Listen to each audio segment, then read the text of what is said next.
It was meant to be a siege of Pakistan's Stock Exchange in Karachi, but all 3 attackers were killed before they could enter the building. They were armed with automatic weapons and grenades. A group called the Baloch Liberation Army, or BLA, says its fighters carried out the attack.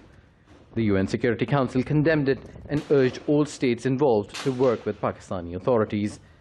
The BLA is banned in Pakistan. The US State Department has also labeled it a terrorist organization. The group is seeking independence for Balochistan, Pakistan's largest province, which has been plagued with violence for years. This is the remote IMRAN district where soldiers routinely sweep roads for homemade bombs before convoys can go through. In the last few years, the insurgency has been pushed back, resulting in fewer attacks. But leaders accuse foreign powers of continuing to create unrest. Instability and uncertainty was the plan. We have no doubt it was planned in India. My cabinet knows for the last 2 months that our intelligence agencies thwarted 4 attacks.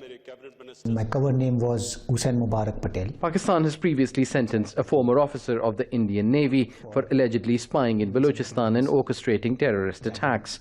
New Delhi has rejected the accusations, but Prime Minister Narendra Modi has repeatedly urged Pakistan's government to stop what he calls atrocities in Balochistan.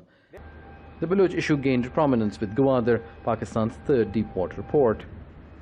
The strategic port gives Pakistan a 12,000-kilometer shorter route to reach the Persian Gulf in Africa and could emerge as a competition for existing regional ports. Analysts say Chinese investment and strategic partnership between China and Pakistan is not acceptable for regional and international players. Not just India, but some of the Gulf states like UAE, who have been supporting and financing some of the terrorist organizations and terrorist individuals operating inside Balochistan, whose main aim is to undermine Pakistan's security and Pakistan's economy. But the Baloch people say Pakistan has neglected their rights for decades. Nationalist leaders say thousands of people have gone missing over the years, believed to have been picked up by Pakistan's intelligence agencies. Disgruntled Baloch youth hold the state's heavy-handedness responsible for their anger.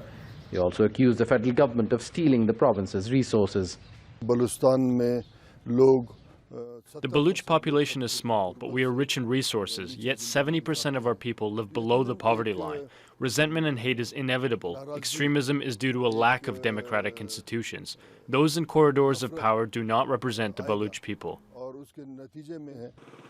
It's hard to physically man the sparsely populated province, which is almost the size of Germany. And many in Balochistan say the only way to end the insurgency is for Pakistan's political and military leaders to win the hearts and minds of the Baloch people. Osama bin Javaid, Jazeera.